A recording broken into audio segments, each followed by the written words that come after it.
Sumanto lahir di sebuah desa kecil di lereng Gunung Lawu. Ia anak bungsu dari 5 bersaudara.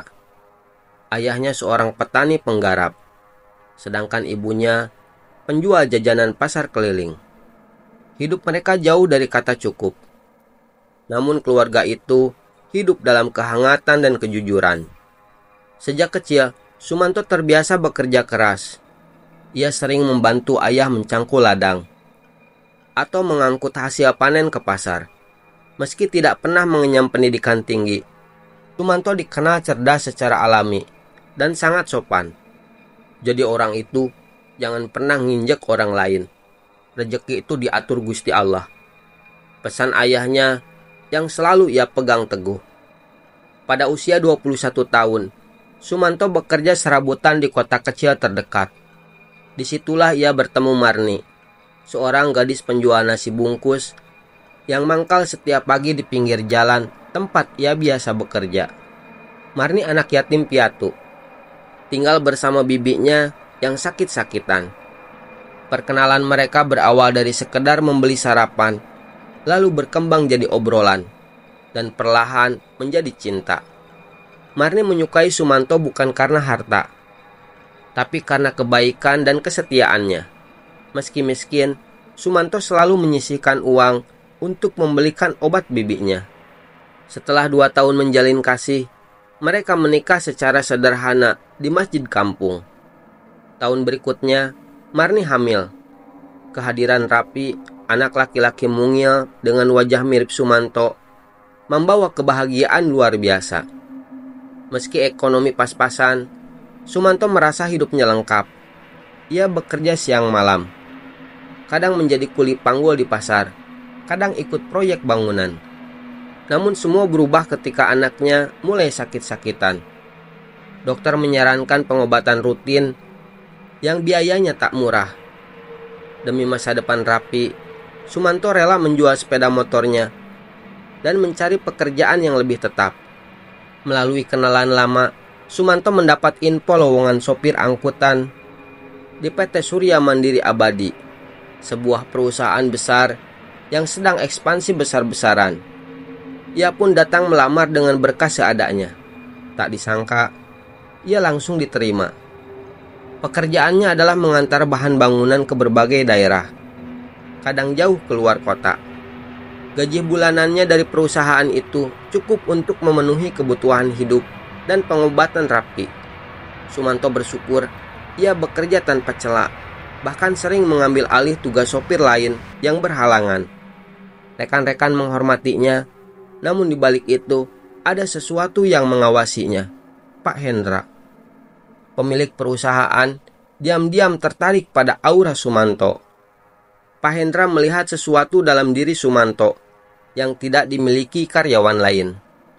Ketulusan, kepasrahan, dan jiwa bersih. Itu adalah syarat sempurna bagi tumbal pesugihan tingkat tinggi. Suatu malam, Sumanto bermimpi aneh. Ia melihat dirinya berdiri di tengah hutan, dikelilingi api, dan seseorang berbisik, "Kau dipilih karena kau bersih." Ia bangun dengan tubuh dingin dan berkeringat, tapi ia tak pernah menganggap itu serius. Yang ia tahu, hidup harus terus berjalan. Ia tak sadar bahwa jalan menuju kematiannya sudah mulai dibuka. Sumanto tinggal bersama istrinya Marni dan anak semata wayangnya Rapi di sebuah rumah kecil di pinggiran kota.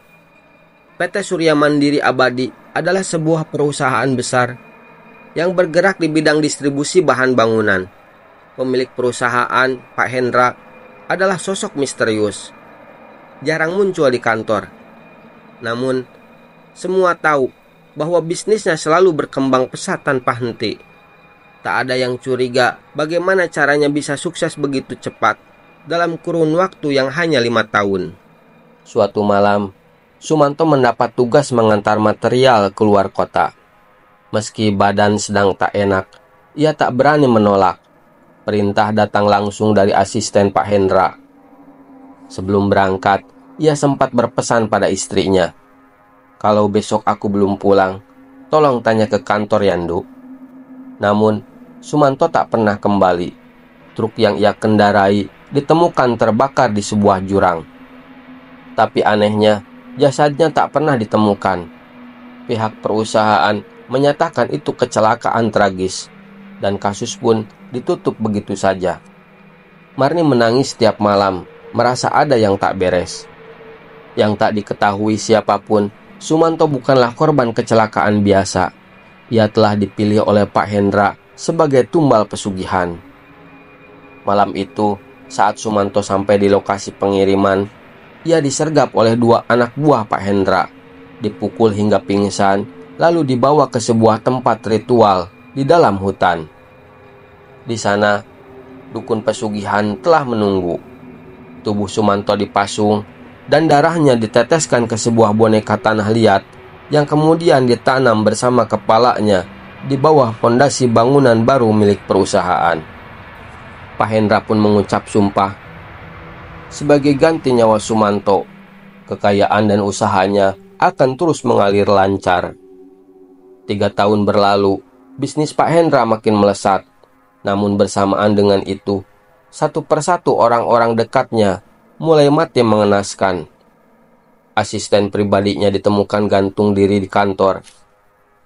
Supir pribadinya tewas dalam kecelakaan aneh. Bahkan, dukun pesugihan yang melakukan ritual ditemukan membusuk di rumahnya tanpa sebab jelas. Marni yang masih menunggu kabar suaminya mulai mengalami mimpi aneh. Dalam mimpinya, Sumanto datang dalam wujud pocong. Wajahnya hancur, matanya kosong, dan dari mulutnya hanya keluar satu kalimat. Balas dendam, darah harus dibayar darah. Di kantor pusat PT Surya Mandiri Abadi, teror mulai terjadi. CCTV menangkap penampakan pocong yang melayang di lorong gudang. Karyawan mengundurkan diri satu persatu karena merasa dihantui. Suara tangisan dan lolongan sering terdengar di malam hari, meski tak ada siapapun di sana. Pak Hendra mencoba memanggil paranormal untuk membersihkan tempat itu, tapi semua gagal. Satu dari mereka malah kesurupan dan berteriak, "Sumanto belum tenang, kau curi nyawanya, sekarang giliranmu."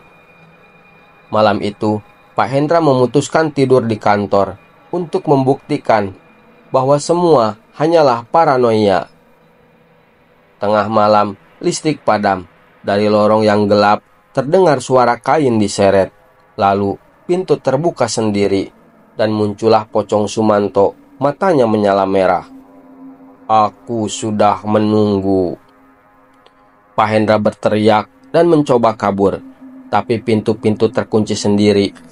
Ia terpojok di ruang bawah tanah kantor, tempat dahulu pondasi pertama dibangun, tempat jasad Sumanto dikubur. Pocong Sumanto melayang mendekatinya dan berbisik, "Kekayaanmu ditukar dengan nyawaku, sekarang giliranmu." Jeritan panjang terdengar malam itu. Besok paginya, tubuh Pak Hendra ditemukan tergantung dengan posisi terbalik. Matanya terbuka dan penuh darah, dan di dinding tertulis dengan darah, "Tumbal telah ditagih." Setelah kematian Pak Hendra, perusahaan bangkrut. Gedungnya ditinggalkan, tak pernah dipakai lagi, karena setiap orang yang masuk selalu diganggu. Marni dan anaknya Rapi mendapat warisan tak terduga, yaitu surat tanah dan uang dari asuransi Pak Hendra. Entah bagaimana caranya. Kini Sumanto telah tenang, atau mungkin hanya tidur sejenak, karena darah tumbal tak pernah betul-betul hilang dari dunia ini.